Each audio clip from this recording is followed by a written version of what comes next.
If you're an author, you probably enjoy going to book signings, events, conventions, places where you can interact with your readers and sign your books.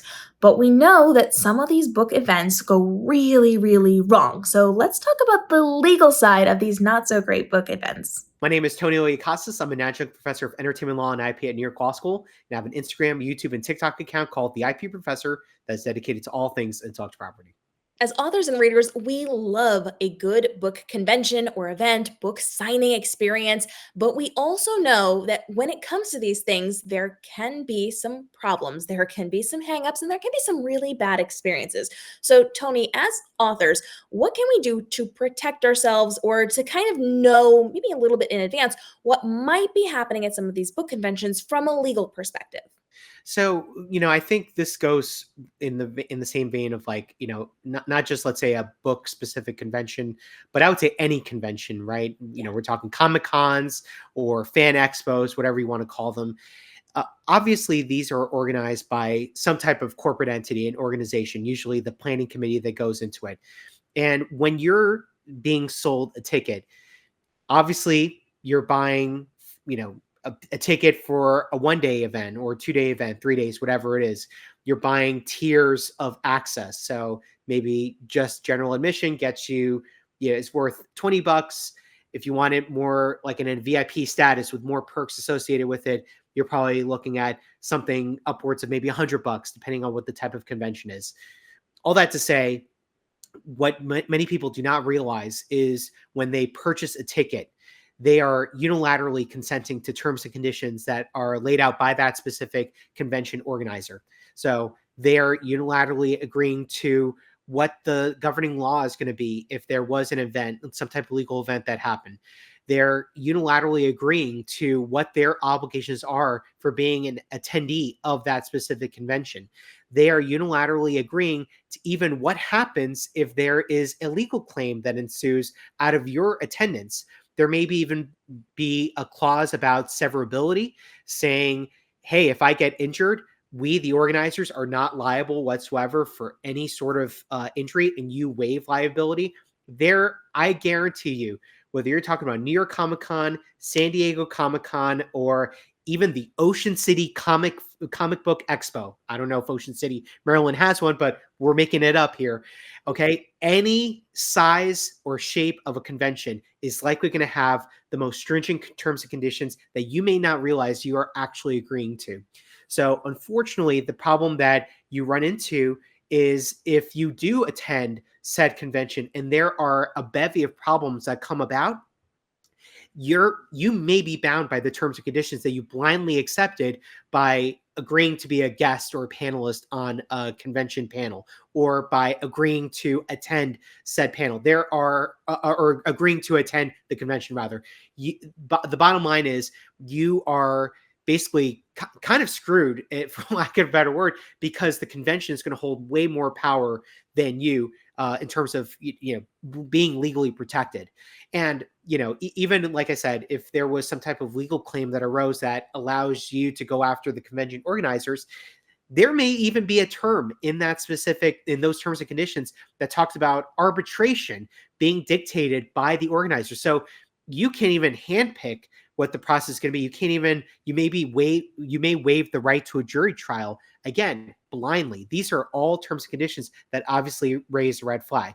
So what do you do in those scenarios? What happens if actually something bad goes down at these conventions? What happens if there is a blatant breach on the part of the convention holders that leads you no choice but to actually pursue some type of legal action against the entity? What do you do then? First thing you do is you contact your local state attorney general's office. They likely have a consumer fraud bureau, and the name of the game for them is to protect the rights of consumers. And oftentimes what happens with a lot of these conventions is that people do not realize that they're accepting certain terms that are not being readily ascertainable or readily available to people that are signing up to be a part of these public events.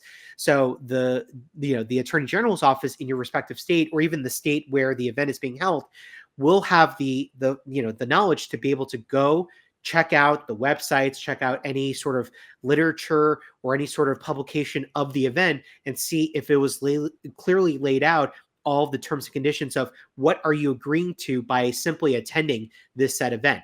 And if they think that there's a cause of action, they're going to go after the convention organizers and they're going to go after them hard. And trust me, we have a good track record of event organizers being held to a high standard and, being held liable for basically taking money from people or, implying certain promises that are going to be made to them and them not happening. Ever heard of Fire Festival? Great example of that, where you're promised an insane, excursion in a tropical experience, and you're going to get all this great food, and you're going to have great entertainment. And when people showed up, it was a disaster. You were sleeping in these white tents. You were being served the crappiest cheese sandwiches known to mankind. And on top of that, they didn't even have enough facilities to allow people to use the bathroom. This bred an entire disaster that obviously led the organizer of Fire Festival to, be charged in federal court and actually serve prison time for planning an event and basically committing money laundering by taking people's money and planning a whole event that was all for nothing. So all that to say, these types of conventions and public events could be breeding grounds for some type of consumer fraud, and working with your local attorney general's office would be very helpful in that circumstance. And then obviously reporting the organizers to any other agency, checking them out on Better Business Bureau to see if there have been complaints against them. Even the FTC, that could be another great organization that is a great organization that protects consumer fraud, and that could be one other way of going about it. So you have a lot of options here. Obviously, if it does need to rise to the level of actually going to court, obviously speaking to a lawyer is going to be very helpful. Giving them all the facts that are relevant to your case are going to be super important there. But all I can tell anyone that's listening out there that is questioning attending a convention or anything of that sort, 2 words: buyer beware. It's something that everyone should be very mindful of. Doing your research, checking them out, going even as simply as going on Google will give you all the answers you need to see if it's worth your while to even attend the convention. And if it even raises the slightest red flag, avoid at all costs, because it's probably going to be a breeding ground for some type of catastrophe. And, you could have a whole, avalanche of legal problems ensue at that point. And you want to protect yourself as a consumer, no questions asked. So that would be my best bet. But obviously, if you've been encumbered by attending some type of event or convention that has been a breeding ground for consumer fraud, speaking to the right authorities is going to be very helpful to getting some type of resolution for you. And being proactive with this is incredibly important. So, you as readers, and you, even more especially as authors, need to be going to the websites and looking at the terms and conditions and the terms of service, reading through these things. And if these websites don't have them, that's a really big red flag. Now, that doesn't mean you have to say absolutely not just because they don't have it. You can then question them and ask them to make that information public so that you know what you're signing on for. Because when you buy a table as an author at these events, it's a contract that you have with that company to appear, to do all the things, and then to abide by their rules and regulations. And if you don't know what that is, that can be a problem, especially in this industry as we start to see more and more fan created events popping up. People who are readers who haven't done events before, things that are brand new.